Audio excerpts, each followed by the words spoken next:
देखिए, आज की क्लास में हम लोग चैप्टर 5I को सॉल्व करेंगे, त्रिभुज क्लास 7 मैथमेटिक्स। और आज के कॉन्सेप्ट में हम देखिए, अभी जो लास्ट क्लास में हम लोगों ने देखा था त्रिभुज के केंद्रक का कॉन्सेप्ट, उसी पर आधारित यहाँ पर 2 प्रश्न हैं और कुछ कॉन्सेप्ट उसमें छूट गए थे, तो वो इसमें भी कवर कर लेंगे हम। ठीक है, देखिए त्रिभुज का जो केंद्रक होता है, केंद्रक के नाम से ही लगता है कि त्रिभुज किसी भी जगह होगा, वह उस चित्र के अंदर ही होगा। तो केंद्रक हमेशा उस परिमाप का जो भी आकार होगा उसके वस्तु की उसके अंदर ही होता है। तो इसी तरीके से त्रिभुज में भी त्रिभुज का जो केंद्रक होगा वो हमेशा त्रिभुज के अंदर ही होगा, चाहे वो समकोण हो, चाहे अधिक कोण हो, चाहे वो न्यून कोण हो। ठीक है, तीनों केस में, तीनों त्रिभुज के प्रकारों में वो केंद्रक हमेशा त्रिभुज के अंदर ही होगा। चलिए यहाँ पर देखिए 5I का पहला सवाल है, इसमें दिया गया त्रिभुज ABC की रचना करनी है और कोण B जो है वो समकोण है। AB बराबर 3 सेंटीमीटर, BC बराबर 4 सेंटीमीटर दिया गया है और इसका हमें क्या निकालना है, केंद्रक। ठीक है, केंद्रक हमें ज्ञात करना है। ये देखते हैं, देखिए त्रिभुज ABC कोण B समकोण है। तो यहाँ पर देखिए AB और BC का जो माप है वो दिया हुआ है। तो यहाँ पर सबसे पहले हम BC खींच लेते हैं। BC बराबर 4 सेंटीमीटर है, तो 4 सेंटीमीटर के हिसाब से हम यहाँ पर आप खींच लीजिएगा। 4 सेंटीमीटर का रेखा आप खींचिएगा यहाँ पर B और C। आप जो पेपर पेन पे बनाएंगे तो आप 4 सेंटीमीटर का खींचिएगा। मैं तो 4 सेंटीमीटर यहाँ बहुत छोटा हो जाएगा मेरा। ठीक है, इस वजह से मैंने पैमाने के रूप में बना दिया हूँ। ठीक है, तो ये BC हो गया हमारा 4 सेंटीमीटर और अब हमें यहाँ पर खींचना है B पर 90 डिग्री का कोण बनाते हुए AB बराबर, ये हमें अभी ये देखिए BC हो गया, ये मिसिंग है, तो A बराबर 3 सेंटीमीटर की दूरी पर हमें AB खींचना है। तो इसके लिए हमें यहाँ पर चांदा की सहायता से एक 90 डिग्री का कोण बना लेते हैं।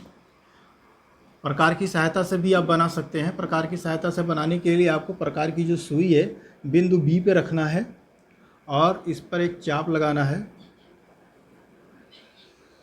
इस तरीके से चाप लगाएंगे।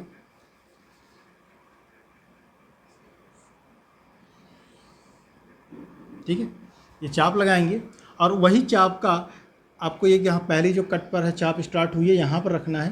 पहला कट करेंगे, फिर एक दूसरा कट करेंगे। जो पहला कट होता है वो 60 डिग्री होता है, दूसरा 120 डिग्री का होता है और इन दोनों का सेंटर जो होता है वो 90 डिग्री का होता है। तो आप यहाँ से दोनों का समद्विभाजक भी खींच सकते हैं। एक बार आपको प्रकार की सुई यहाँ रखनी है तो इस पर कट करना है और एक बार इस 120 वाले पे रख के इस पर कट करना है। ठीक है, फिर आपको इसे मिला देना है। ये आपको यहाँ बनेगा, मैं इसको मिला दिया। ठीक है, ये हटा देता हूँ। अब देखिए एक खींचना था तो ये होगा हमारा 3 सेंटीमीटर का, तो 3 सेंटीमीटर का ये हो जाएगा, ये हो गया। यहाँ पर हमने नाम रख दिया A, बिंदु A है और AC को हमने मिला दिया। ठीक है, त्रिभुज की रचना हो गई। उम्मीद है समझ में आ गया होगा हमने कैसे खींचा, बता देते हैं एक बार फिर। सबसे पहले तो BC आधार वैसे ही खींच देना है 4 सेंटीमीटर का नाप कर और फिर बिंदु B पर 90 डिग्री का कोण बनाना है और जो कोण पर रेखा खींचेंगे वो 3 सेंटीमीटर का होना चाहिए। 90 डिग्री आपके पास 2 ऑप्शन है, चाहे आप चांदा से बनाइए चाहे प्रकार से बनाइए। ठीक है, तो मैंने आपको प्रकार की सहायता से बता दिया यहाँ पर कैसे बनाते हैं। चांदे की सहायता सिंपल यहाँ चांदा रखना है और 90 डिग्री जहाँ होगा उस पर टिक करना है और फिर उस पर लाइन खींच देनी है। ठीक है, तो ये हमने हो गया, त्रिभुज की रचना हो गई हमारी।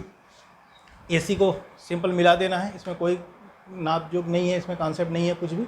AC को डायरेक्ट हमने मिला दिया। अब यहाँ पर प्रॉब्लम है, अगला हमारा जो स्टेप है, प्रॉब्लम नहीं अगला स्टेप है, वो यहाँ पर ज्ञात करना है क्या,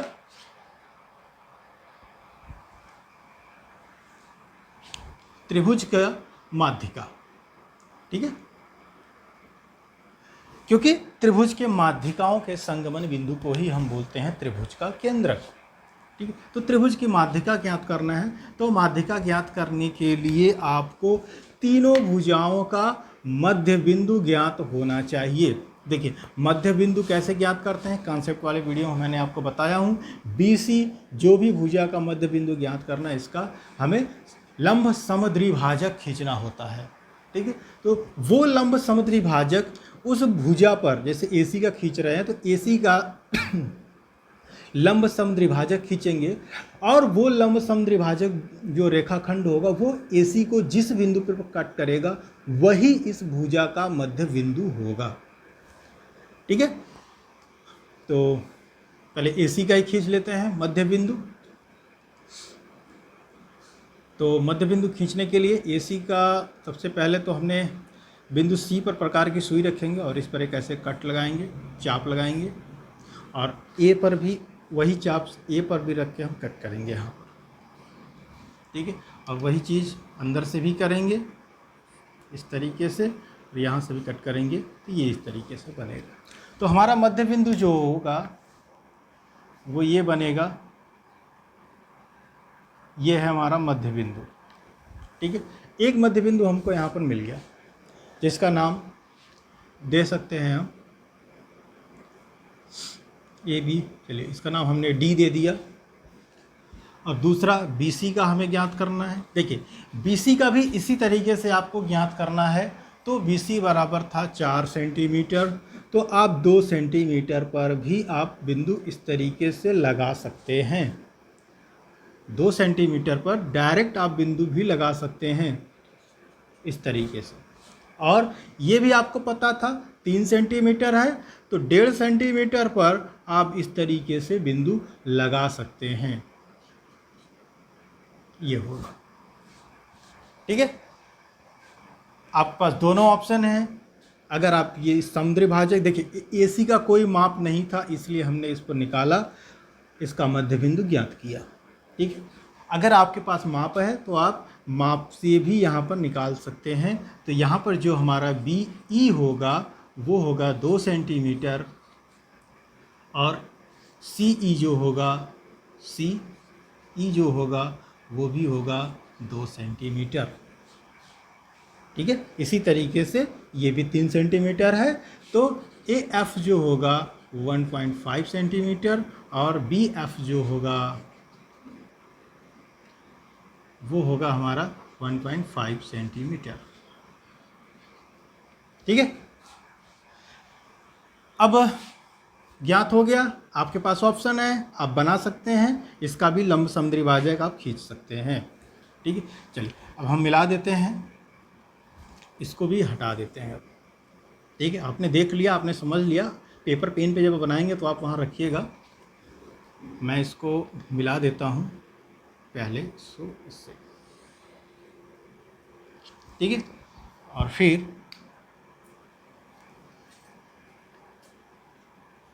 इसको मिला दिया इससे, और फिर इसको मिला दिया इससे।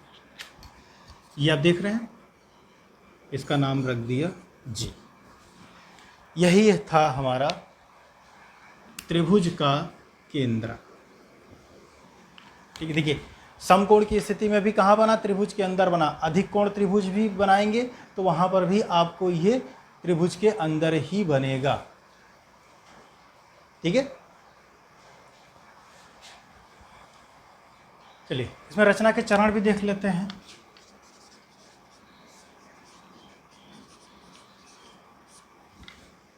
रचना के चरण, पहला स्टेप जो होगा,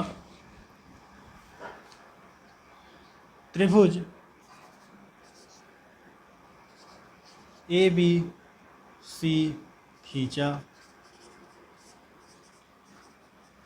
जहाँ कोण B बराबर 90 डिग्री, चाहे समकोण आप लिखिए।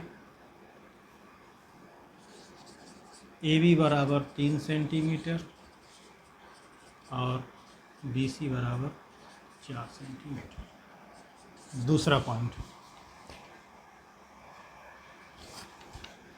त्रिभुज के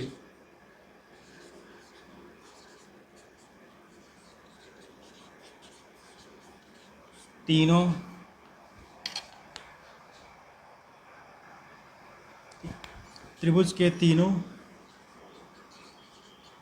शीर्षों से माध्यिका खींचा,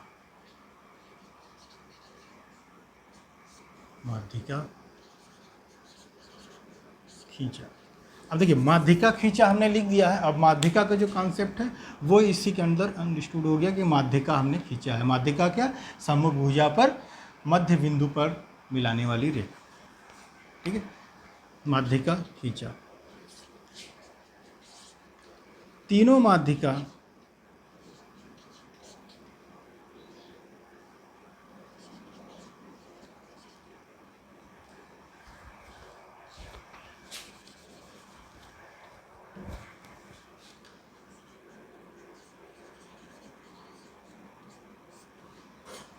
संगामी है और इस संगमन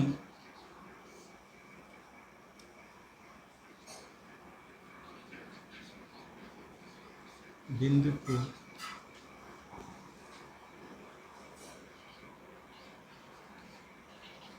त्रिभुज का केंद्रक कहते हैं।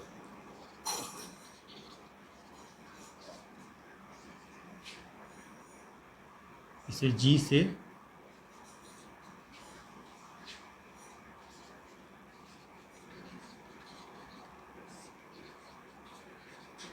नाम, ठीक है। ये हो गया पॉइंट और ये हो गया रचना के चरण। त्रिभुज एबीसी खींचा जहाँ,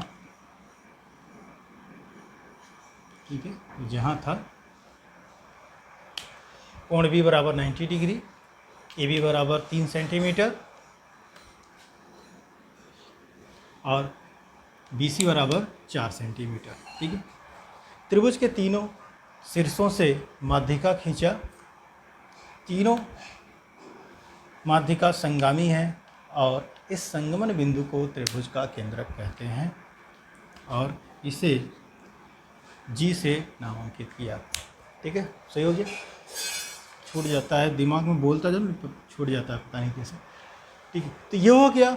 आओ देखिए, ये ज़रूरी नहीं है कि यही चीज़ आप लिखिए, आप अपने हिसाब से जैसे आपको देखिए जैसे जैसे किए हैं वही हम यहाँ पर लिखते हैं, कुछ इसमें एक्स्ट्रा नहीं लिखते हैं, कोई भी कॉन्सेप्ट इसमें नहीं बढ़ाया जाता है। जो हमने किया वही चीज़ लिखते हैं। अब आप चाहे इसे 3 लाइन स्टेप में पूरा करिए, चाहे 5 स्टेप बनाइए, और आप इसको तोड़ सकते हैं कि आपने भुजाओं का लंब समद्विभाजक खींचा, ठीक है, मध्य बिंदु ज्ञात किया, इस मध्य बिंदु से शीर्ष को मिलाया, ठीक है। इस तरीके से आप बना सकते हैं। तो आप इस अपने हिसाब से आप इसको जितना अच्छा लिख सकें उतना अच्छा लिख सकते हैं, ठीक है। तो ये था क्वेश्चन नंबर 1। अगर इसमें कोई डाउट है, कोई कन्फ्यूजन है तो कमेंट से ज़रूर पूछ लीजिएगा। अगर कोई चीज़ें छूट रही हैं, कोई कॉन्सेप्ट अगर आपको नहीं समझ आया, छूट रहा है, मैंने चर्चा नहीं किया हो, तो आप ज़रूर कमेंट से बता दीजिएगा, आप पूछ लीजिएगा, मैं कमेंट से आपको बता दूंगा जो भी कॉन्सेप्ट है, ठीक है। चलिए मिलते हैं नेक्स्ट क्लास में नहीं, नेक्स्ट क्वेश्चन में देखते हैं। क्वेश्चन नंबर 2, इसमें कुल 2 क्वेश्चन है 5I में, ठीक है। देखिए क्वेश्चन नंबर 2 है, एक त्रिभुज की माध्यिकाओं का कुछ माप दिया हुआ है और ये केंद्रक द्वारा विभाजित भागों को पूछा जा रहा है। इसमें क्या क्या है? देखिए प्रश्न है, एक त्रिभुज की माध्यिकाएं, देखिए ये माध्यिकाएं हैं जो दिया हुआ है, एक 6 सेंटीमीटर और एक 9 सेंटीमीटर और एक है 12 सेंटीमीटर। ये माध्यिका दिया हुआ है, केंद्रक द्वारा विभाजित भाग बताइए। यहाँ पर हमें आपको बताना है त्रिभुज के केंद्रक द्वारा माध्यिकाओं के विभाजित भाग क्या कीजिए। केंद्रक द्वारा विभाजित भाग ज्ञात कीजिए, ठीक है। देखिए पहला है 6 सेंटीमीटर, तो सबसे पहले केंद्रक और माध्यिकाओं का जो संबंध, जो डिवीज़न होता है, वो भाग जो विभाजित होता है वह रेशियो है। पहले यहाँ पर लिखते हैं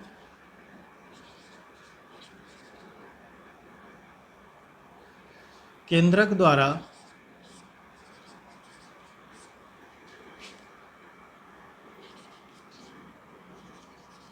माध्यिका को विभाजित अनुपात एक होता है, जो अनुपात है वह होता है 2:1 के अनुपात में। ठीक है, अनुपात 2:1 है। सभी माध्यिका को 2:1 के अनुपात में यह विभाजित होगा। चलिए पहला देखते हैं 6 सेंटीमीटर। तो देखिए 6 सेंटीमीटर है तो टोटल जो अनुपात है यहाँ पर देखिए 3 है। ठीक है, ये 3 है अनुपात, और इन अनुपात में से इसको हम पहले डिवाइड कर देंगे और ये हो जाएगा 2, हमें मिला 2। अब जो अनुपात है 2:1 का अनुपात है तो गुणे 2/2 बराबर 4 सेंटीमीटर और 2 सेंटीमीटर। तो ये जो अनुपात यहाँ पर है, जो माध्यिका होगा वो शीर्ष से केंद्रक की दूरी जो है 4 सेंटीमीटर है, और केंद्रक से भुजा की जो दूरी होगी वो 2 सेंटीमीटर होगी। ठीक है, ये सेंटीमीटर में है ये। अगला है 9 सेंटीमीटर, और इसको जो डिवाइड करेगा जो केंद्रक, तो इसको 9/3 होगा, और ये हो जाएगा 3। अब इसको कितने में होगा 2/1, 2:1 का ही अनुपात है, तो गुणे 3/3 बराबर 6/3। ठीक है, तो ये 6 सेंटीमीटर है और ये 3 सेंटीमीटर के रेशियो में ये डिवाइड हो जाएगा। ये हो जाएगा 4:2। नहीं, ये रेशियो में इस तरीके से हम नहीं लिखते हैं। ठीक है, रेशियो हमेशा सिंपलेस्ट फॉर्म में होता है। ठीक है, ये जो अभी ये डिवाइड करेंगे तो आपको यही मिलेगा। अगर आप इसको डिवाइड करेंगे तो 2/1 या मतलब यही अनुपात ही आपको मिलेगा। तो ये हो जाएगा आपका, यहाँ पर जो भाग बताया जा रहा है वो है 4 सेंटीमीटर और 2 सेंटीमीटर। इसमें जो हो जाएगा 6 सेंटीमीटर और 3 सेंटीमीटर। ठीक है, 12 सेंटीमीटर को अगर हम डिवाइड करेंगे तो 12/3 बराबर 4, तो हम इसे 2/1 गुणे 4/4 बराबर 8 और 4, तो ये हो जाएगा 8 सेंटीमीटर और 4 सेंटीमीटर। ये चीज़ जो है, ये माध्यिकाओं का जो भाग है वो है केंद्रक से और शीर्ष, जो शीर्ष से केंद्रक और केंद्रक से भुजा की दूरी। अभी जो हम लोगों ने ऐसे देखा था ना, एक त्रिभुज, मान लीजिए ये त्रिभुज है, ये भाग, ये केंद्रक था जी। ये जो भाग है ये है ABCDEF। ये जो AG और GD ये साइज है, ये वाला।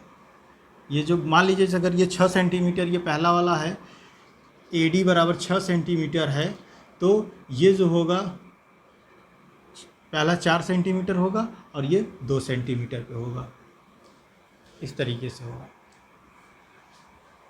ठीक है, समझ में आ गया होगा। तो ये थे क्वेश्चन नंबर 2 और 5I में बस इतना ही था। अगर कोई डाउट है तो कोई कमेंट हो रहा है, अगर आपको कुछ कन्फ्यूज़न हो रही है तो आप कमेंट से ज़रूर पूछ लीजिएगा।